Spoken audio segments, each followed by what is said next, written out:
In today's video, I'm going to teach you how to edit product price on Whop 2026. Step-by-step guide. Let's get right into it. Start by heading to the Whop dashboard and logging into your account.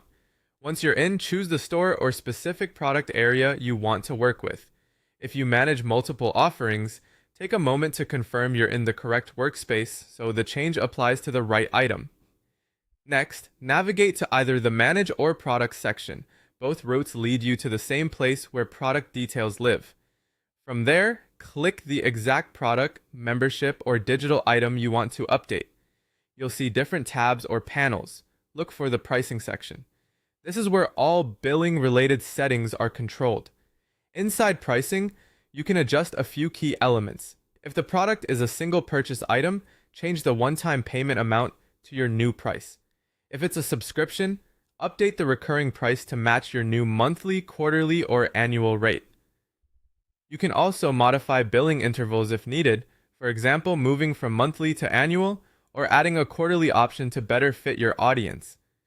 Think about how your customers experience the value of your product and align the interval with that cadence. Small, clear price points often reduce friction, so consider rounding to whole numbers or familiar endings for easier comprehension. Before you save, pause to review everything carefully. Double-check the currency, make sure you didn't add or remove a digit by mistake, and confirm each plan or variant attached to this product reflects the intended price. If you offer multiple tiers, scan each one so your pricing structure remains consistent. This is also a good time to ensure any descriptions or plan names still make sense with your new price and interval.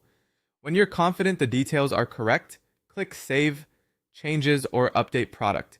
Give it a moment to process. After that, open your storefront and refresh the page to confirm the updated price is showing correctly. If you don't see it right away, try a hard refresh or view the page in a private browsing window to bypass any cached version. Also, check the specific product page and any bundles or collections where it appears to ensure the new amount carries through everywhere. Customers will see it. And that's it. You've successfully edited your product price on Whop. Carefully adjusting and verifying these settings helps you present clear, trustworthy pricing and keeps your storefront aligned with your business goals.